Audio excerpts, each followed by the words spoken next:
Welcome, everyone. Bienvenue à tous. My name is Tania Krywiak, and I am a proud graduate of the Department of Journalism here at Concordia, which coincidentally is celebrating 40 years this homecoming weekend this year. I'm also a reporter at CTV Montreal, and it is an honor for me to be your master of ceremonies for this very special event, the Works and Words of Mordecai Richler. La conférence de ce soir, qui fait partie des retrouvailles 2015, est présentée par Produits forestiers Resolute. Since most of you are, of course, fans of Mordecai Richler, you should know that his complete works were recently recorded for Audible.com by some of Canada's finest actors. And of course, tonight, you're going to hear 3 of them. Visit Audible.com if you'd like to hear and sample additional readings by Combe Fiore, Martha Henry, Graham Abbey, as well as Rick Miller.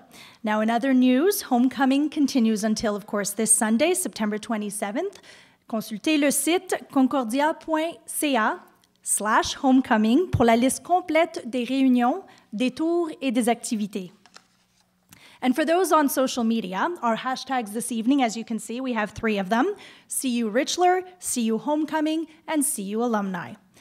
Tonight, we're in for something quite extraordinary. Dramatic readings of 4 novels by a quintessential Montrealer and Concordia attendee, Mordecai Richler. We'll also hear from Mordecai's son, Jacob, himself a highly accomplished journalist and also a Concordia attendee. Pour commencer, j'inviterai André Furlani à venir prononcer quelques mots au sujet du célèbre auteur à qui nous dédions cette soirée. André is an associate professor and chair of Concordia's Department of English. His debut book was a study of Richler's American contemporary, the writer Guy Davenport, and his next book on modern Irish writer Samuel Beckett will be published next November. Please welcome André Furlani. Thank you very much. My little talk, 7 minutes. Somebody will nudge me to remind me, because anybody who's ever been in a class of mine knows that 7 minutes is 70 minutes, the way I teach, but not tonight. The title of the talk is Mordecai, Then and Now, building on the title of Richler's 1980 novel, Joshua, Then and Now, for reasons I'll mention in a moment. The president of the university has recently advertised, or announced, I should say, the strategic initiative of our university, and it's been posted on the website. It's available for the public at large to see, and it was discussed in great detail at a morning meeting of my department, the Department of English. And several of the elements of the initiative I wanted to bring to your attention. We're to get our hands dirty. We're to experiment, mix it up, embrace our city, take pride in our place, go beyond institutions, this institution to some extent, other institutions as well, and to think beyond the institutional parameters of knowledge, production in our society. And of course, we're very keen to seize it. This event, I think, is calculated, happily, to promote precisely those objectives, and particularly happily, I think, because I think those initiatives coincide with characteristics of Mordecai Richler's life and certainly of his work, like getting the hands dirty, experimenting, mixing things up, embracing his city, but also going beyond it, and going beyond the institution, because of course, as many of you will know, Richler failed to fulfill his degree requirements, as they say these days, at Sir George Williams, our predecessor institution. And in my little anecdotal address, I'll suggest, I hope in a few ways, how Richler accomplished this and how it's a model, I hope, for all of us who have the opportunity to work at this university and to participate in it, both within and outside of it.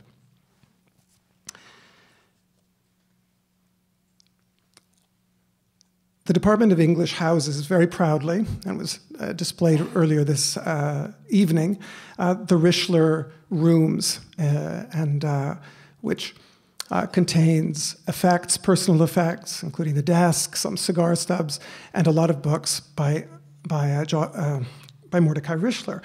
And as I say, I've brought along a couple of books.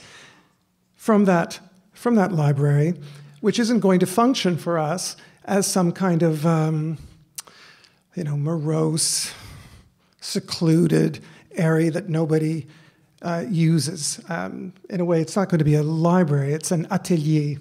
It's a place where people can work, make new things, encounter others, and also encounter the spirit, the very living and lively spirit of Mordecai Richler himself. And our inaugural Richler resident there, as announced yesterday, Anne-Marie MacDonald, is, of course, a perfect example of the kind of opportunities for going beyond the institution and while working within it at the same time in ways that I think Richler would have deeply commended, and certainly in his spirit.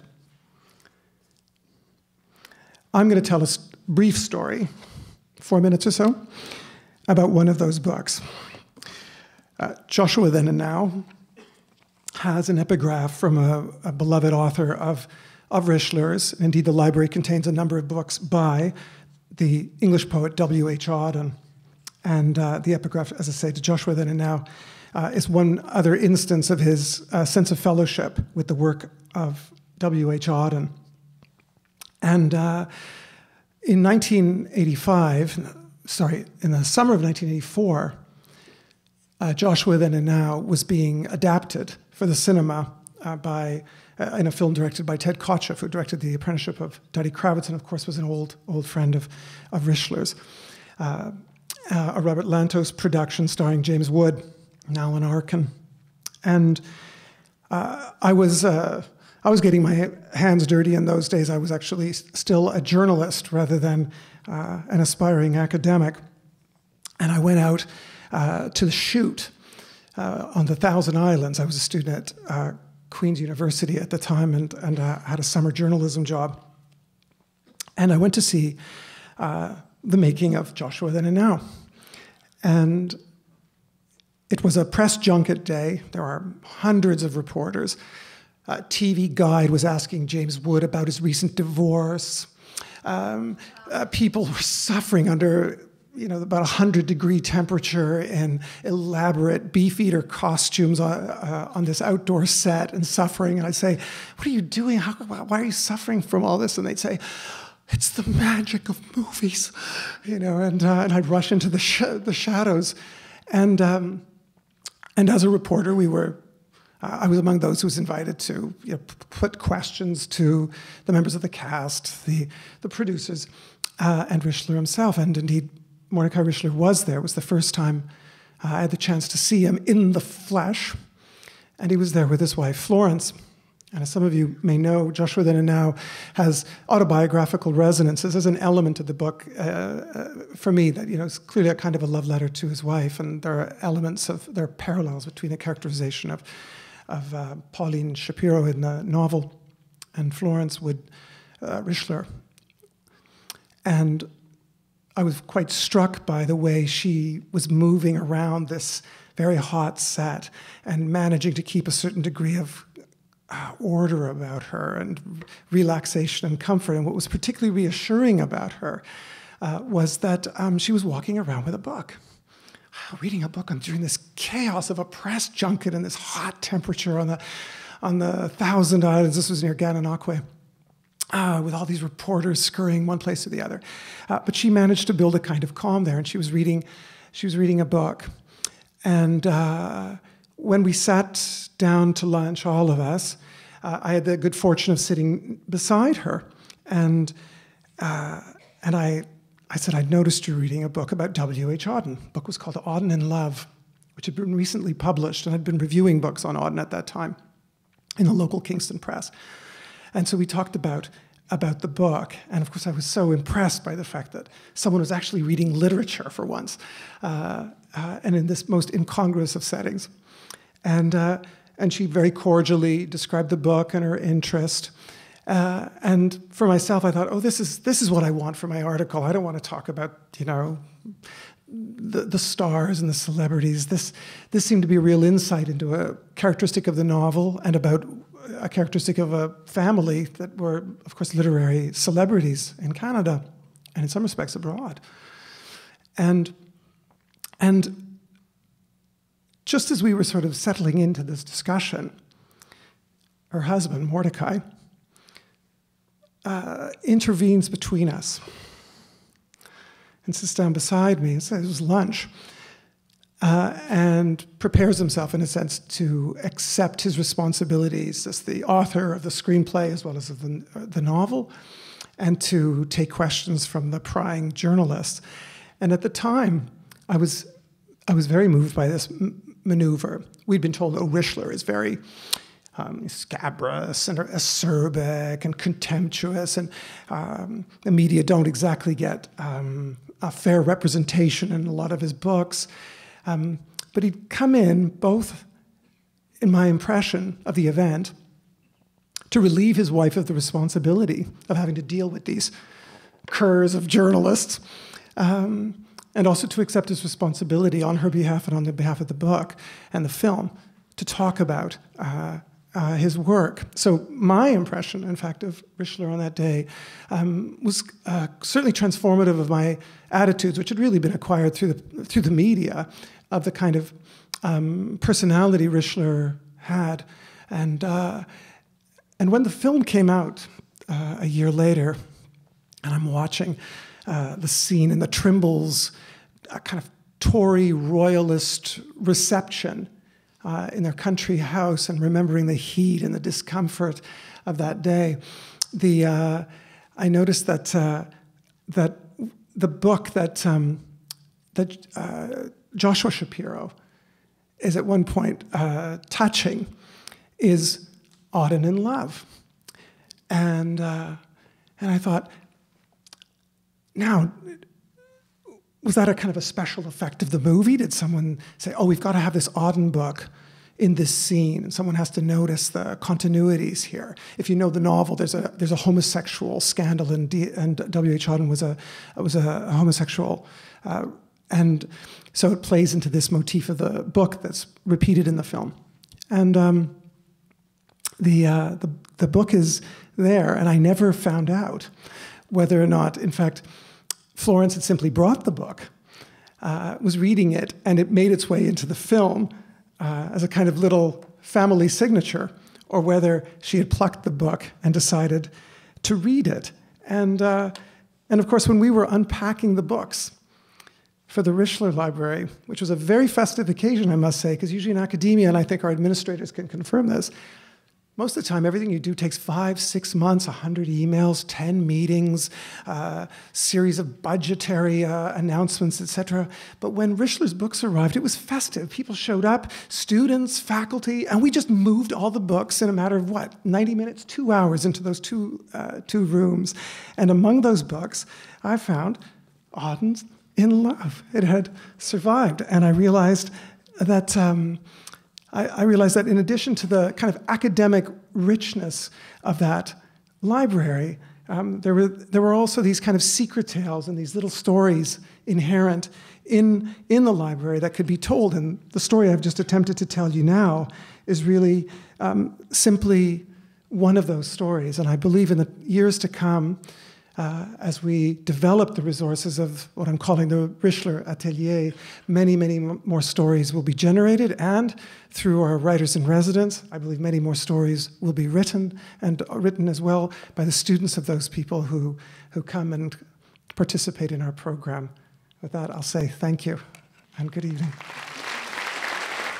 Thank you, Professor Furlani, for that wonderful story and a little bit of insight into the Richlers as well, and for keeping us guessing about exactly what happened with that book, the 2 questions you raised. I will now introduce you to our first reader, Emmanuel Kabongo.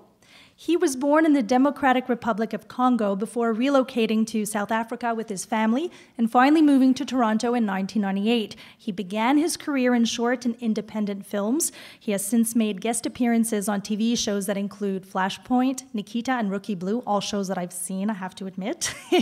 Emmanuel played a lead character in The Animal Project, and in 2014, he appeared in the feature film Pompeii. He also produced and starred in the web series Teenagers. En 2014, il apparaissait dans le film Pompeii. Il a aussi produit et joué dans la série Teenagers que l'on voit sur l'Internet. Emmanuel will read a passage from Mordecai Richler's third novel, A Choice of Enemies, that was published in 1957. Please welcome Emmanuel Kabongo. Good evening, everybody. Bonjour. How's everybody doing today? Good. This is A Choice of Enemies by Mordecai Richler. Look, Norman said. Most of us were on the hot seat at home. Don't you recognize Horton's technique of questioning? Really, Horton said. This is too much. Are you accusing me of being a McCarthyite? That's just what I mean. Remarks like that, Norman said, twisting my words to his own purpose. You want us to go around kissing Nazis? Budgrave said. Is that it? No, Norman said. And I want them to stop locking up communists. But if I don't want to see any more Rosenberg cases, neither do I want to see any more Slansky trials. That's a very revealing remark, Horton said. Maybe it is. Excuse me, Horton said. I'll be right back. Tell me if I miss anything. After all, he suffered from this, from the witch hunters, Budgrave said. You had no right.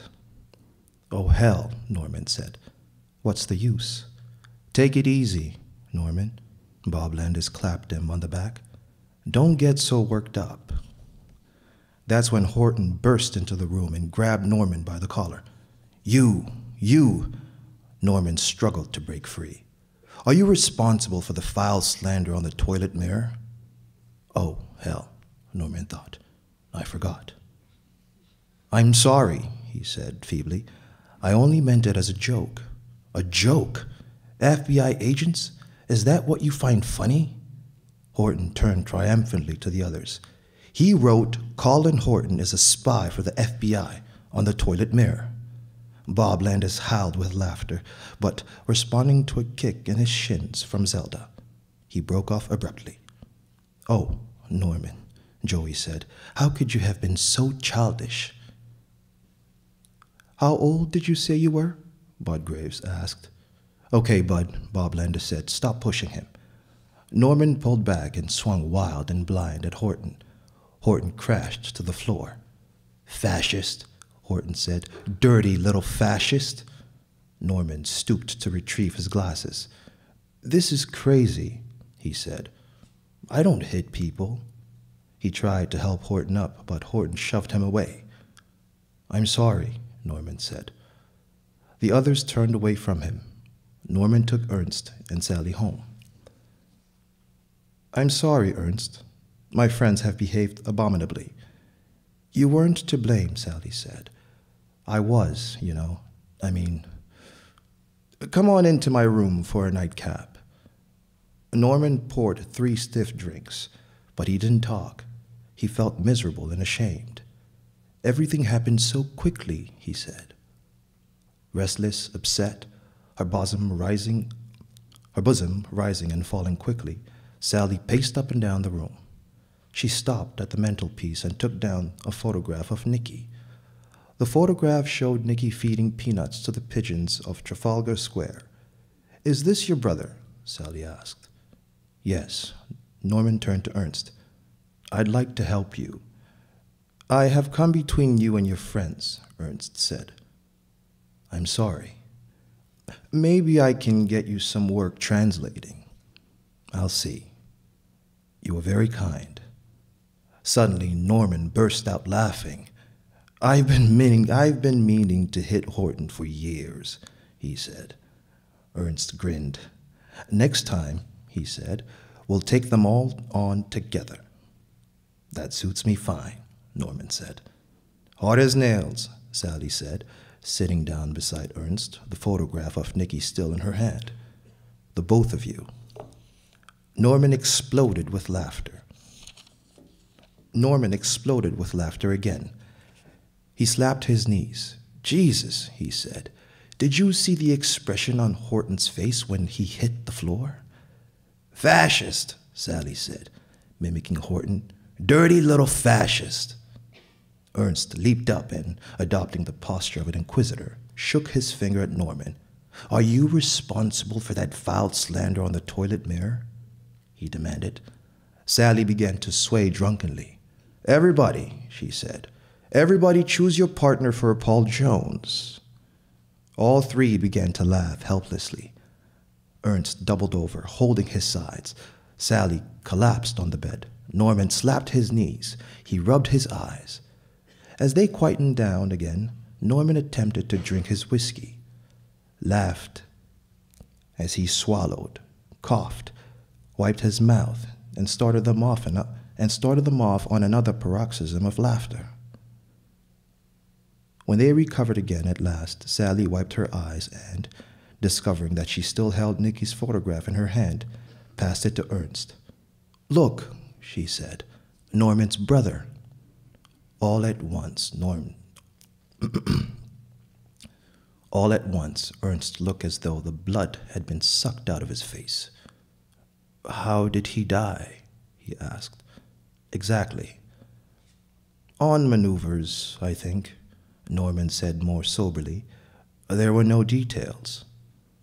Ernst got up, his body soaked in sweat, and put the photograph down on the desk. "I think we ought to go to bed," he said to Sally. "Come," Norman said. "Stay for another drink." "I don't mind," Sally said. "No," Ernst said. "I'm too tired." Sally rose, displeased and a little embarrassed. "Maybe it would be best," she said. Ernst took her arm. "Good night," Norman said. At the door, Sally kissed Norman on the cheek, held him tightly for an instant, and then broke free. "Good night," she said, "and thanks." "All right," Sally said, as soon as they were in their own room again. "Now will you please tell me why we couldn't stay for another drink?" "I was too tired. You were very rude to Norman." "I don't need Norman to defend me. He put himself out for you before his friends. I think you should be grateful. I don't want his favors. He's already done you an awfully big one. I thought you wanted to be his friend. You don't understand. We could never be friends." "Why?" "Norman is dangerous. I've had dealings with his kind before. They are the first to crack. They are..." "Good?" "Yes," he said. "How I hate a good man." "I don't understand." "I didn't expect you to. But Carp would understand. Carp knows. I don't have to ask Carp. It's good enough for me to know that you hate a good man. That's what you said, isn't it?" "You don't understand." "I don't understand. You said that too. If I don't understand, I don't understand. Are you satisfied?" Ernst struck her with the flat of his hand, knocking her back on the bed. "Sally." She crouched silently there, her head drooping, her face splashed with hair. "Did I hurt you, Sally?" She hid her face with her hands. "I'm sorry if I hurt you," he said. Her eyes, when she took her hands away, were not tear-filled. They were dry with shock.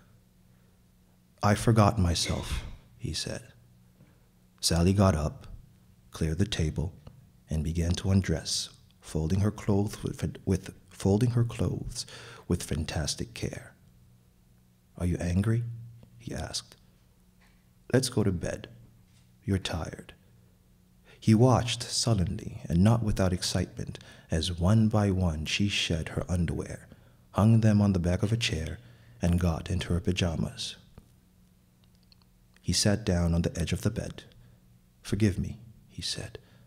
Sally continued to brush her teeth. "I didn't know what I was doing." She came to him at last, forcing his head against her flat, warm stomach, his scalp a pressure just under her breast. Her fingers, running like roots through his hair, discovered the running scar in his neck. "What about this?" she asked. "Where did you get this scar?" "In a fight with another boy." "And the other boy?" "He's dead." She drew away from him. "I had no idea that you had actually..." "The first boy I killed was a werewolf. Do you know what a werewolf is?" "I don't want to know." "During the last days of the war, The cream of the Hitler youth was organized into special battalions for a last-ditch defense of Berlin. I got into a fight with one of these boys several days after the end had come. Why are you trying to frighten me? It's true, he thought. I'm trying to frighten her. What will become of us, Ernst? I don't know. We could get married. The others would say I did it for your passport. But it wouldn't be true. Why not? He said. You have a passport. But you love me, she said. You've said so. You have a passport. Maybe that's one reason why I love you. Do you believe in God? Sally asked suddenly. Who? God. I don't know. I never thought about it. Is it important? I was brought up not to believe. My parents are socialists. But I believe in God. So you believe in God, he said. So what?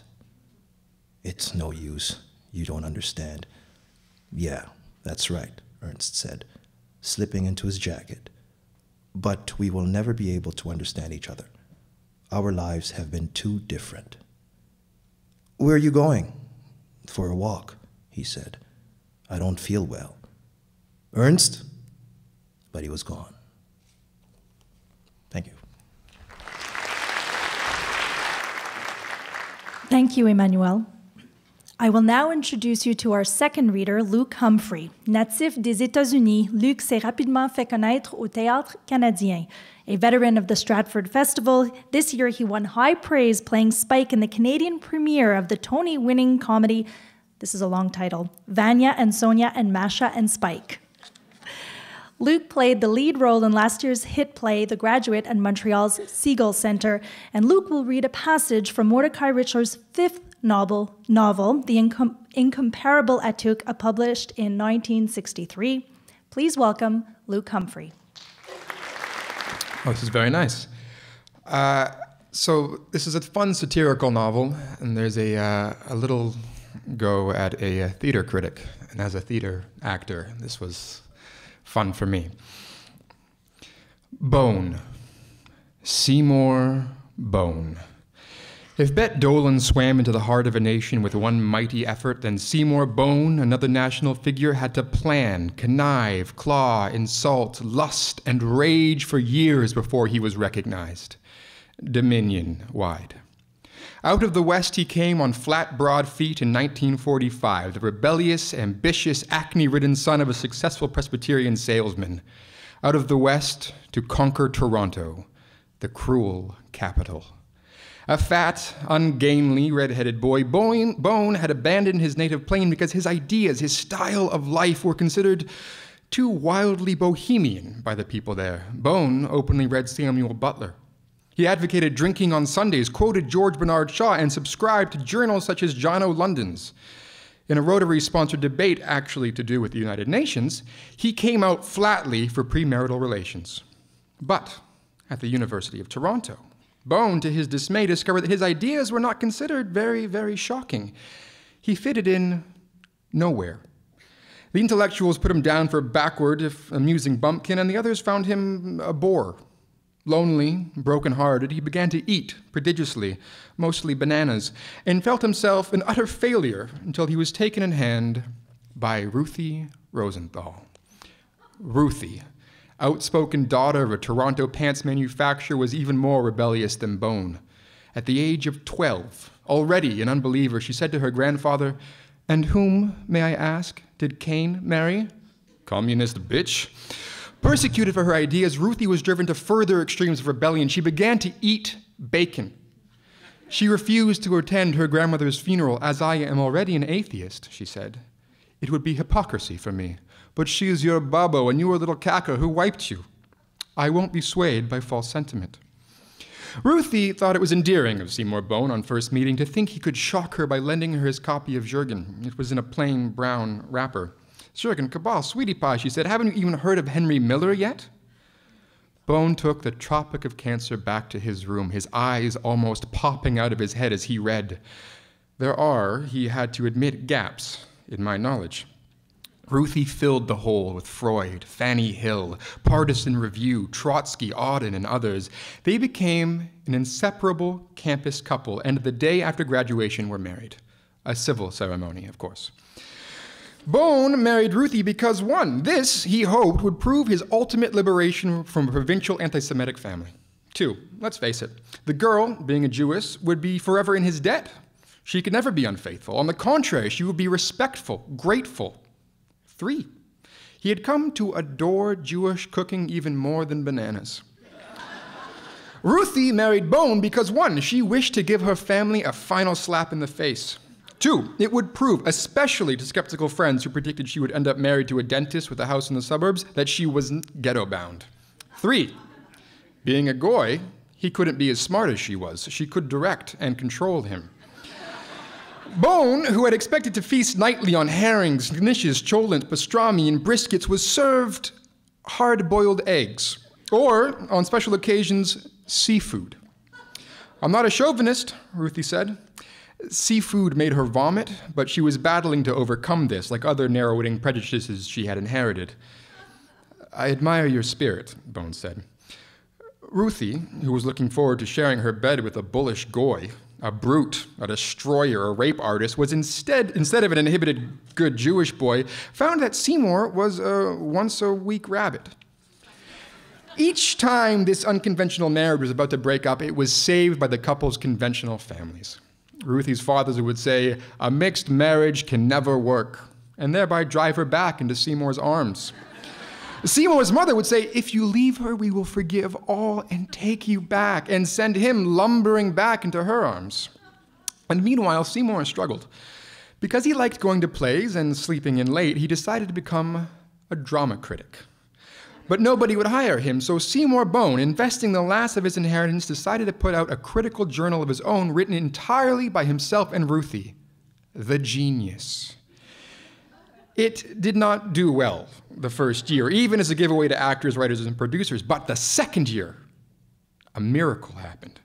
Within 1 week, both Time and the London Spectator decided to do humorous columns about culture in Canada and chose Bone's journal as a logical takeoff point.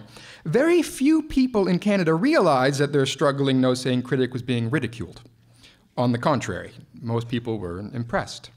"It doesn't matter what we think," a realistic CBC producer said. "If the London Spectator feels he's worth writing about, we ought to give him an opportunity." "How come the Time never quotes our drama critic?" a newspaper publisher asked. So, Seymour Bone, critic, was born. He overate so much before attending his first play for the Standard that although he was enjoying himself immensely, he simply had to flee before the end of the first act. "Bone stomps out," one newspaper headline boomed over a 4-column photograph of the critic seated in the second row, his face a map of suffering and distaste. "Canada's rudest drama critic," another headline ran. The story was picked up by Canadian press and ran across the country. Bone went to the theater constipated and woke up a national figure.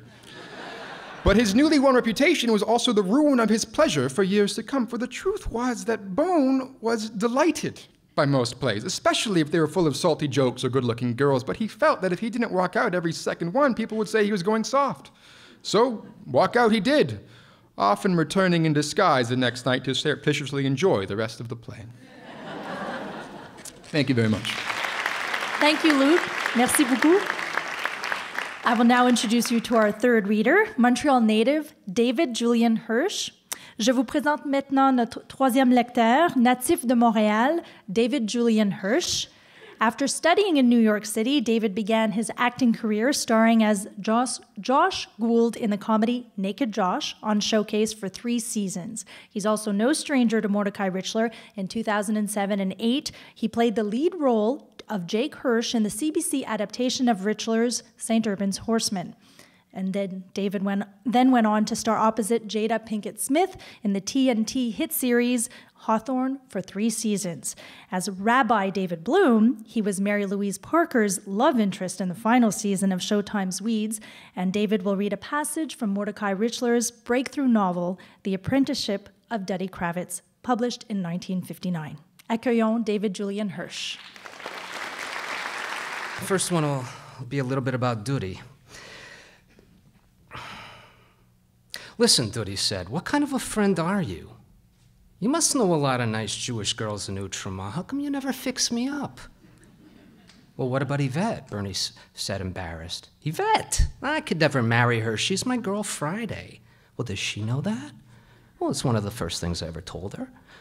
So Bernie arranged a double date. Tell me something about this Marlene kid first, Duddy asked. Well, she was pretty, sweet girl, studying sociology at McGill. Sorry. Bernie pleaded with Duddy to take it easy, though. He said, look, she might neck a little, but no more. Hey, a bang I can get any time, Bernie. What's her father in? Mr. Cooper owned Cooper Knitting. He had no sons. That's for me, Duddy said.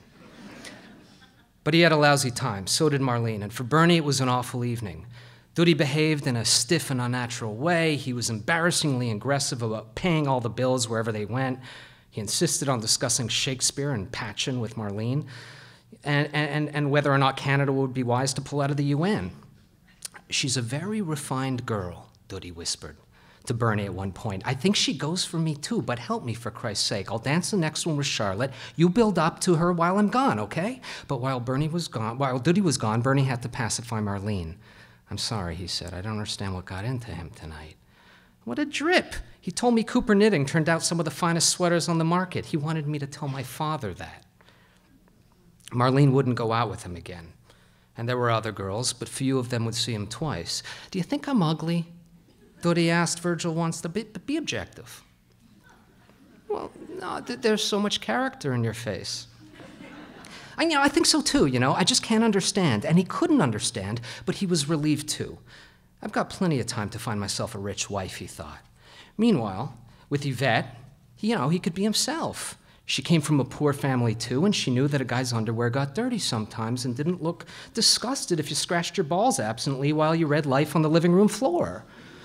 It was true that she didn't have class, like Marlene, or some of the other Outremont broads, but he didn't have to watch himself with her every minute just in case he did something vulgar.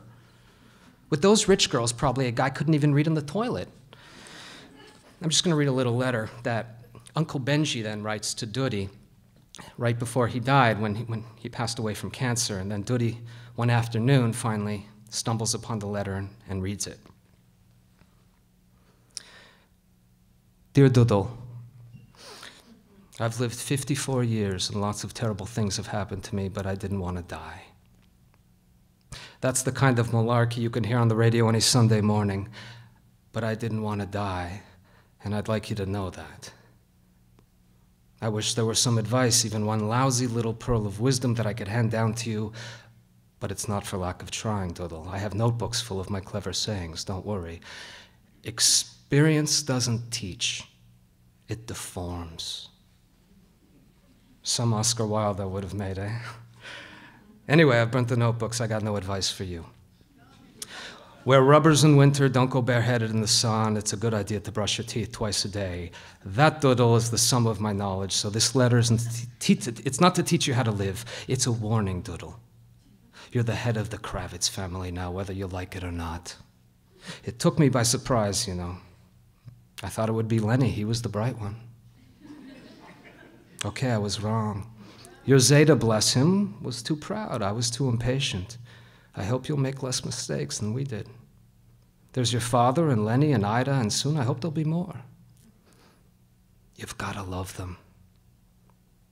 You've got to love them, Doodle. You've got to take them to your heart no matter what, because they're family, remember? And to see only their faults, like I did, is to look at them like a stranger. You lousy, intelligent people. That's what you said to me. And I haven't forgotten. I wasn't good to you. It's true. I never took the time, and I think I didn't like you because you're a throwback, Doodle. I'd look at you, I'd remember my own days as a hungry salesman in the mountains and how I struggled for my first little factory. I'd look at you, and I'd see a busy, conniving little yid. And I was wrong because there was more. There was much more. But there's something you ought to know about me. Every year of my life, I've looked back on the man I was the year before, the things I did and said, and I was ashamed. All my life, I've ridiculed others, it's true. But I was the most ridiculous figure of all, wasn't I? Note, before you go any further, you might as well know that I haven't left you a cent. Not a bean. The estate will be administered by Rosenblatt. There's money for Ida, regular income, enough to set Lenny up in a practice. I've also left you something for student scholarships. What I have left you, Duddy, is my house on Mount Royal with a library and everything else in it. But that bequest is conditional, Doodle.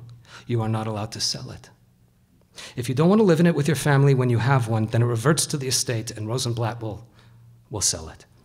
Anyway, now that you know where you stand with the inheritance, you can read on or not just as you please. There's more to you than mere money lust, Duddy. But I'm afraid for you because you're two people, that's why.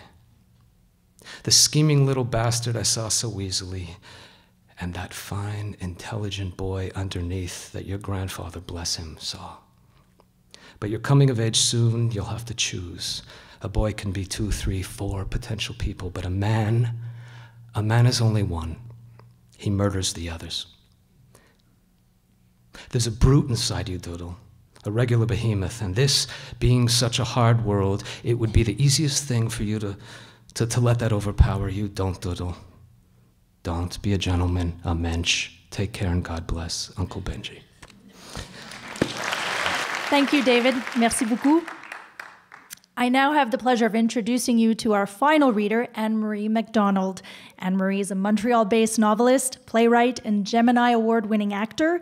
She is Concordia's first Richler writer-in-residence, and her first novel, Fall on Your Knees, was shortlisted for the 1996 Giller Prize and won the People's Choice Award, as well as the Canadian Booksellers Association Libris Award for Fiction Book of the Year.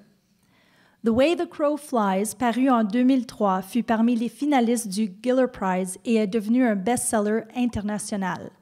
A great admirer of Richler, Anne-Marie wrote the preface to the 2005 Penguin Modern Classics edition of The Apprenticeship of Duddy Kravitz. Her latest novel, Adult Onset, was published in 2014, and as a finalist for the 2016 Neustadt International Prize for Literature, she may soon receive the most prestigious international literary award given in the United States.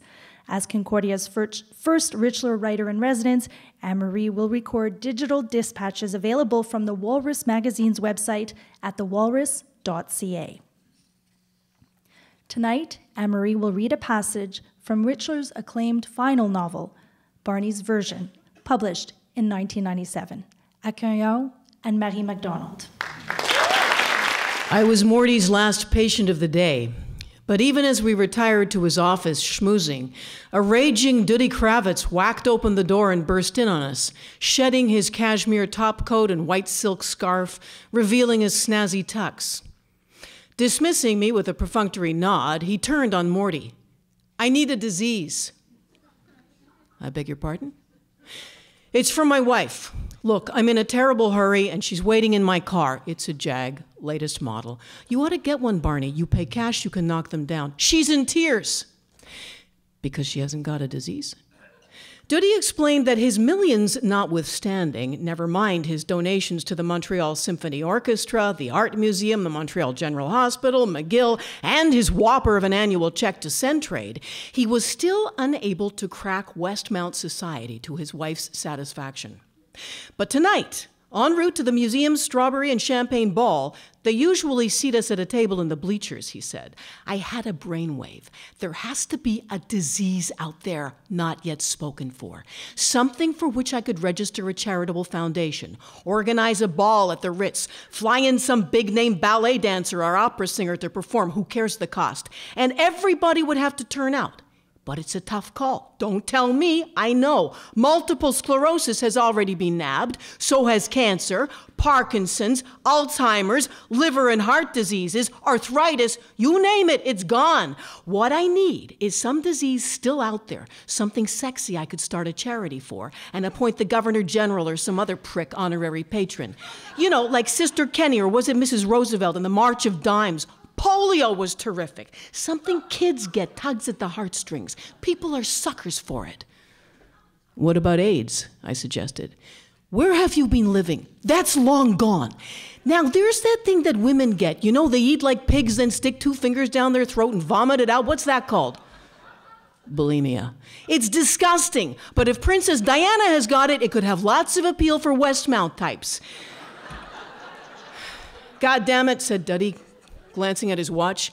Come on, Morty, I'm running late. Any minute now she starts her blowing on the horn routine. She's driving me crazy. Hit me with something. Crohn's disease? Never heard of it. Is it big? Maybe 200,000 Canadians suffer from it. Good. Now you're talking. So tell me about it. It's also known as ileitis or ulcerative colitis. Explain it to me in layman's terms, please. It leads to gas, diarrhea, rectal bleeding, fever, weight loss. You suffer from it, you could have 15 bowel movements a day. Oh, great! Wonderful! I phone Wayne Gretzky. I say, how would you like to be a patron for a charity for farters? Mr. Trudeau, this is DK speaking, and I've got just the thing to improve your image. How would you like to join the board of a charity my wife is organizing for people who shit day and night? Hey there, everybody, you're invited to my wife's annual diarrhea ball. Listen, for my wife, it has to have some class. I want you to come up with a winner by 9 o'clock tomorrow morning, Morty. Good to see you, Barney. Sorry your wife left you. Is it true it was for a younger guy? Yes. They're into that now. The libbers. One night you help them with the dishes, and the next they go back to college to get a degree, and soon enough they're being stooped by some kid. Barney, you want hockey or baseball tickets? I'm your man. Call me. We'll have lunch. There she goes. Beep, beep, beep.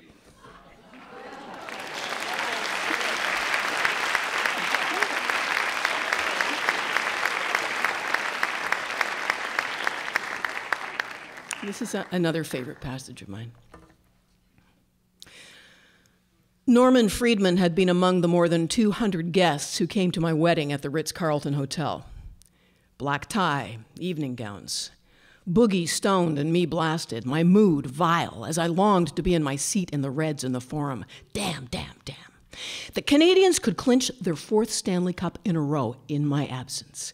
But there was nothing to be done, because by the time I had discovered that I was double booked, it was too late to postpone the wedding.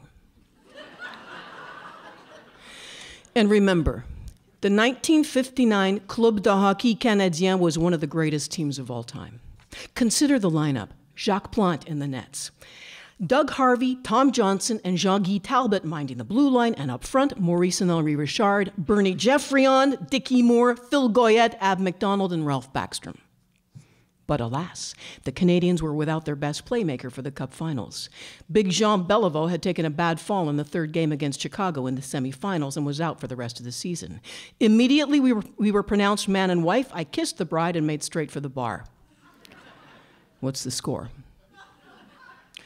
Mahavlich went off for cross-checking a couple of minutes ago, and Backstrom scored, so it's 1-0, but it's still early in the first period. They're missing Beliveau bad, said the bartender. Ill at ease among so many strangers at the Ritz, my mood unspeakable, until everything changed. Then and forever. Across the crowded room, as Howard Keel once belted out, there stood the most enchanting woman I had ever seen. Long hair, black as a raven's wing, striking blue eyes, ivory skin, slender, wearing a layered blue chiffon cocktail dress, and moving about with the most astonishing grace. Oh, that face of incomparable beauty, those bare shoulders. My heart ached at the sight of her. Who was that woman being talked at by Meyer Cohen? I asked Irv. Shame on you. Don't tell me you've only been married for an hour and you've already got eyes for another woman. Don't be ridiculous. I'm curious, that's all. I forget her first name, said Irv, but I do know that Harry Kastner tried it on with her maybe a half hour ago, and whatever she said had made him turn pale. She's got a sharp tongue, that one. She lives in Toronto since her parents died. Absolutely exquisite. She stood alone, but alert now. Meyer Cohen dismissed, another suitor had gone to fetch her a glass of champagne. When she caught me staring and saw me starting toward her, she averted those blue eyes to die for, retreating, turning her back to join a group that included that bastard Terry MacIver. I wasn't the only one watching. Skinny, bony-backed, and girdled butterball wives were looking her up and down disapprovingly. Then the second Mrs. Panofsky was with me, having just finished a dance with Boogie. "Your friend is such a melancholy man, so vulnerable," she said. "I wish we could do something for him." "There's nothing to be done." "I think you should go over and talk to your friend MacGyver. He seems lost here." "Fuck him." "Shh, that's my grandfather at the table right behind us. Didn't you invite MacGyver?" "Terry comes to all my weddings." "Oh, nice. Very nice. Why don't you have another drink? Your father has already had too much, and if he starts on one of his stories, my mother will die of shame." "Now tell me, who is that woman Bloody Gordon Lipschitz is coming on to?" "Oh, that one. Forget it, Mr. Lovebucket. You're not good enough for her. Now, would you please do something about your father? Slip this into your pocket." "What is it?" "A check for $500 from Lou Singer. I hate to nag, but I think you've already had enough to drink." "What do you mean I'm not good enough for her?" "Because if I knew she was going to honor us with her presence, I would have laid out a red carpet." "Don't tell me you find her attractive." "Certainly not, my darling." "I'll bet she wears a size 9.5 shoe, and even at that it squeezes her toes. Her name is Miriam Greenberg. We were at McGill together. She had a scholarship, and it's a good thing, too, because the fees would have been difficult. Her father was a cutter, and her mother took in sewing from a dressmaker. She comes on so grand. Tell me about it. But she was brought up in one of those cold water flats on Rochelle. My Uncle Fred used to own a bunch of them, and he said it would have been easier to draw water from a stone than collect the rent from some of those types. They could do a flit in the middle of the night. Sue, there was no point. Uncle Fred adored me. "I'm going to kidnap you," he used to say. The fraternity guys wanted Miriam Greenberg to be Winter Carnival Queen. God knows she's not that attractive, those feet, but it would have been the first time for a Jewish girl. She said no. Miss America was good enough for Bess Meyerson, but of course Bess wasn't an intellectual. She didn't schlep Partisan Review or the New Republic with her to classes so that everybody could see what she was reading. Yeah, sure. I'll bet if you checked out her room, she also took Cosmopolitan. Some young pianist, nobody ever heard of him, would be making his debut at Moyse Hall, and she would stand there on stage in that same black dress. It couldn't have cost more than $29.99 off the rack at Eaton's, turning the pages for him. Big deal. Now she's moved to Toronto to look for work in radio. Some hope with that voice. Your father's back at the bar again. He's talking to Dr. Mendelsohn. Do something. Miriam who, did you say? Greenberg. You want me to introduce you? No, let's dance. The bartender's trying to catch your eye. Oh yeah, I told him if he had any problems to... Excuse me, I won't be in a minute. First period's over, the bartender said, and we're up now. It's 3-zip. Jeffreyon and Johnson have both scored. Bauer looks shaky in their nets. Yeah, but now they'll lay back and let the Leafs come to them. Mahovlich or Duff can still do a lot of damage. Wheeling my bride onto the floor, I contrived to lead her in the direction of Miriam, who was dancing with MacGyver. I came close enough to sniff her subtle scent, memorizing it.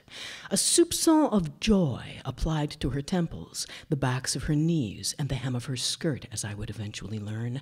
Once, years later, lying in bed with Miriam, emptying my cognac snifter onto her breasts and lapping it up, I said, "You know, if you had really been intent on entrapping me on my wedding night, you wicked woman, you would not have dabbed yourself with joy, but an essence of smoked meat." A maddening aphrodisiac made from spices available in Schwartz's delicatessen. I'd call it Nectar of Judea and copyright the name. But on my wedding night, I said, "Excuse me," to Miriam, having bumped against her. And then the second Mrs. Panofsky said, "I don't want to hear you've been checking out the latest hockey score with that bartender again. This is our wedding night. It's insulting." "I won't do it again." I lied. Thank you.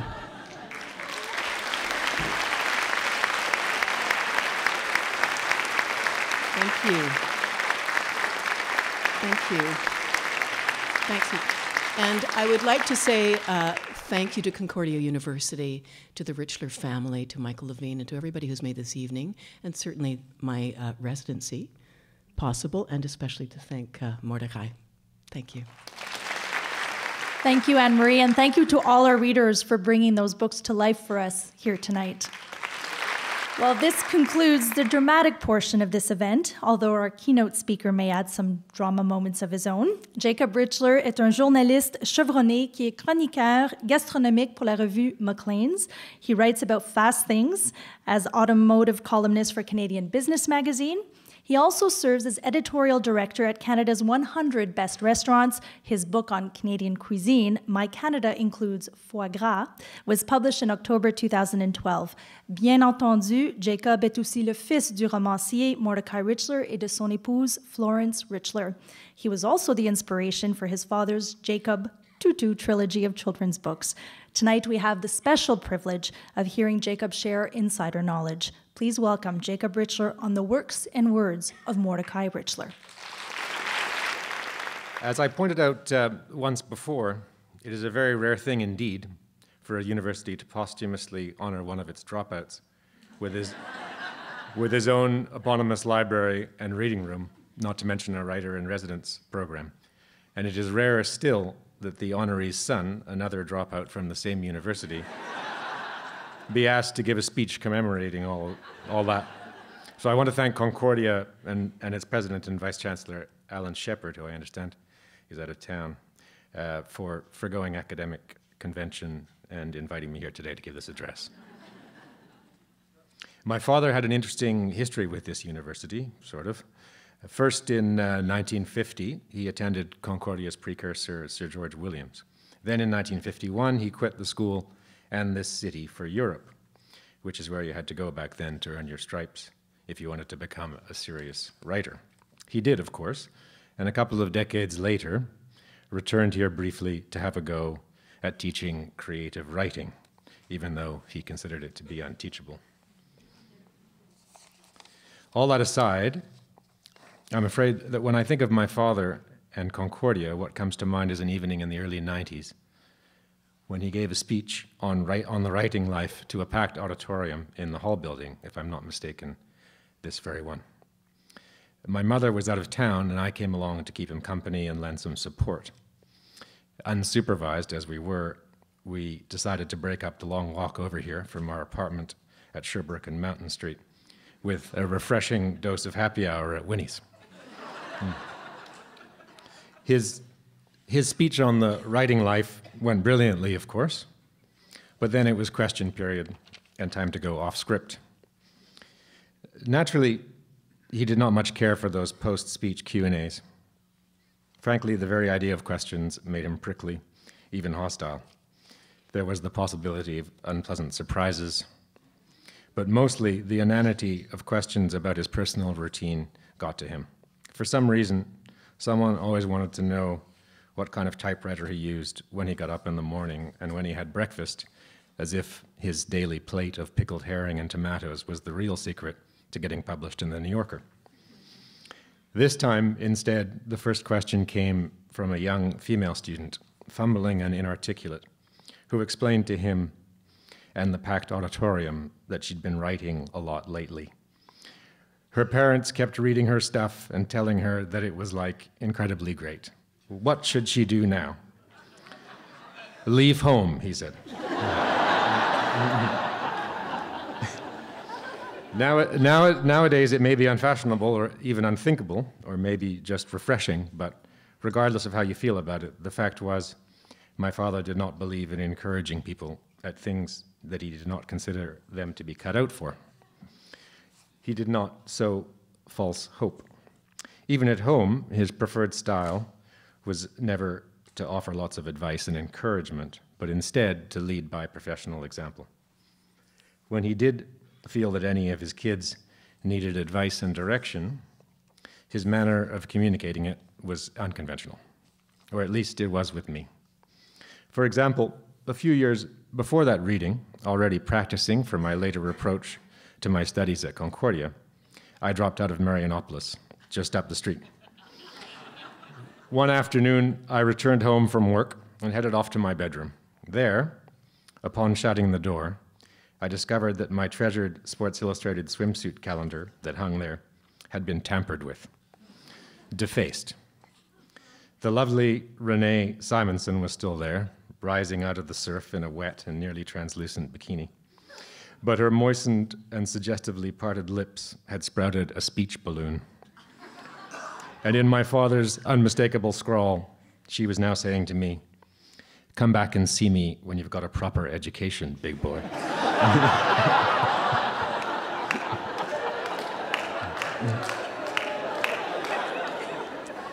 As it happened, I returned to school not long afterwards.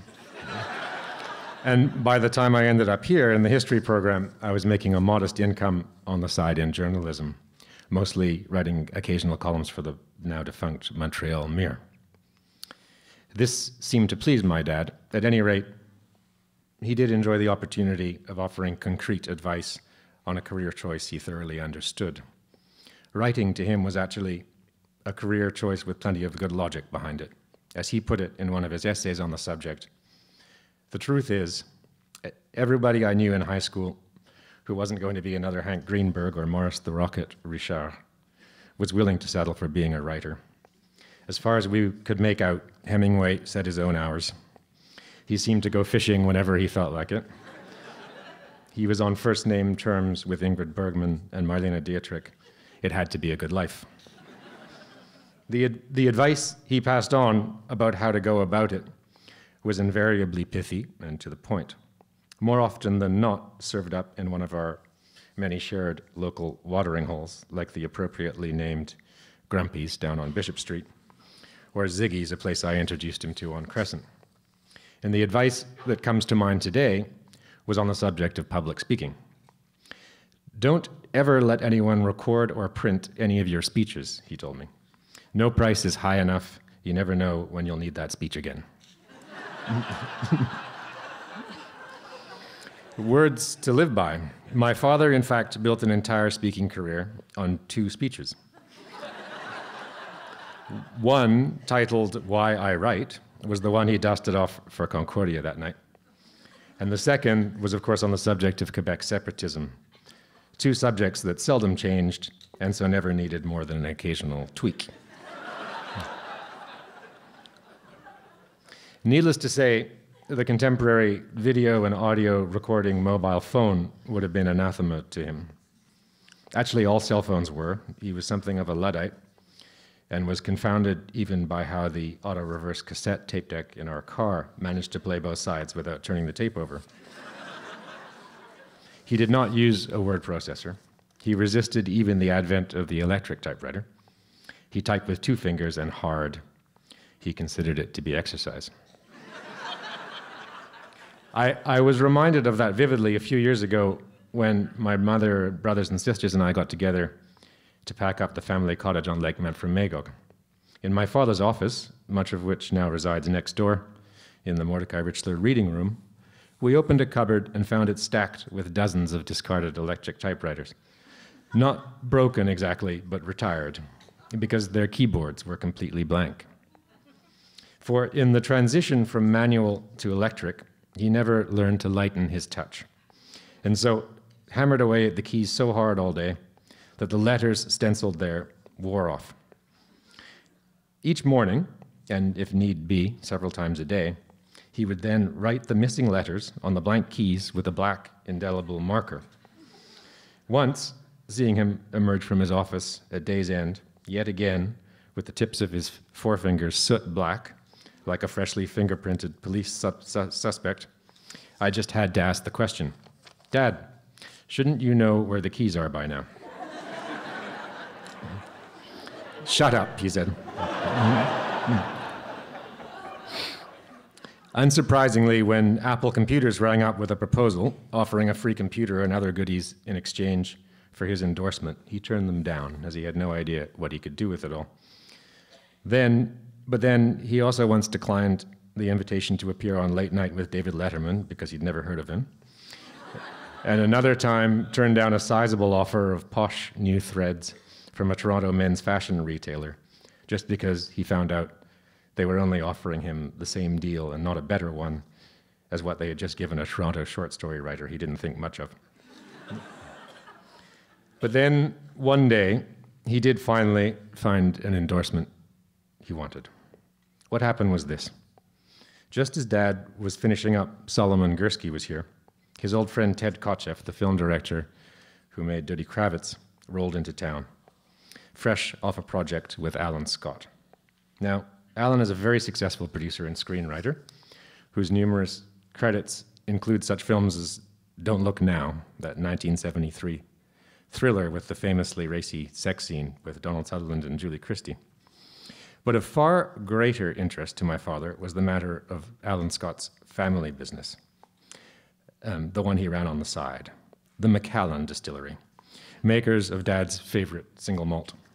And as Ted had told my dad, all he had done in his film was to put a bottle of Macallan on display in one scene, and presto, a free case of Macallan 18-year-old showed up at his home in Beverly Hills.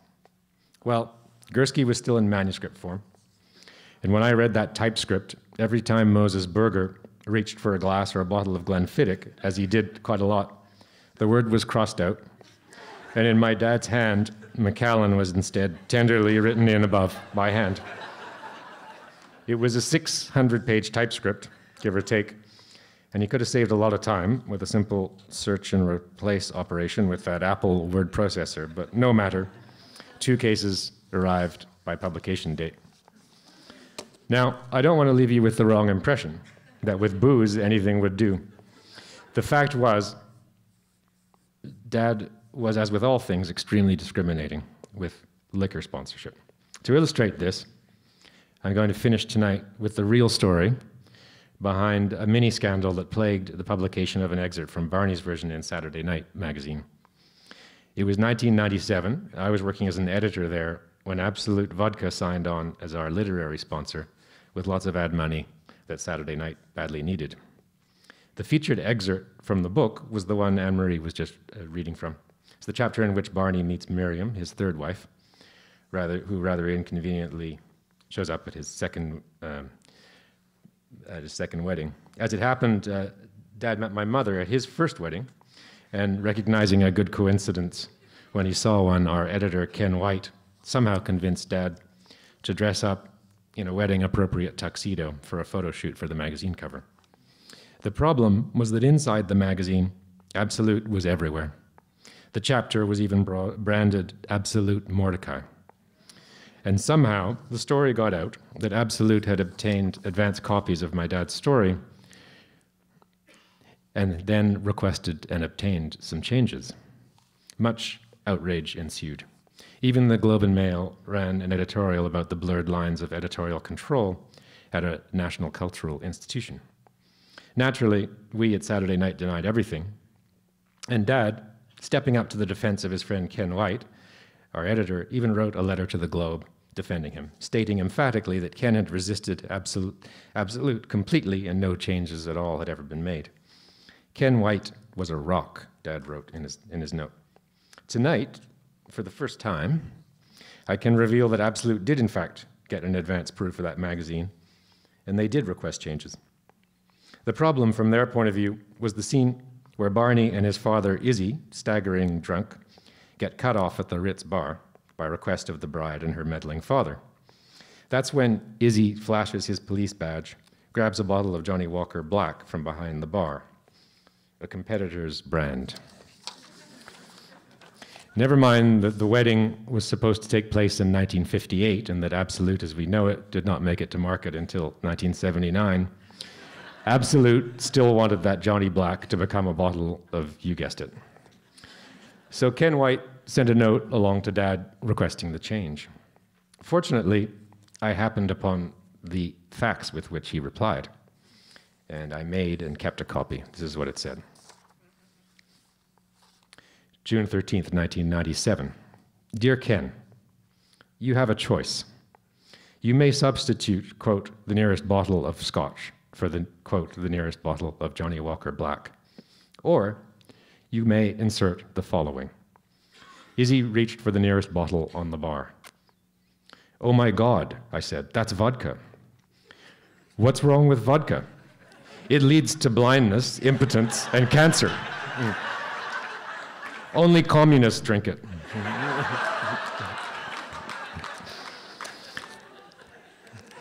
Ken chose the former. But now you know the rock, as usual, was my father. To close, I wanted to communicate how very happy we all are with the way in which Concordia is helping to perpetuate his memory. The reading room is fantastic. And even more than that, we're all very excited and proud of the Mordecai Richler Writer-in-Residence program. And especially with the university's first choice for filling that office, Anne-Marie MacDonald.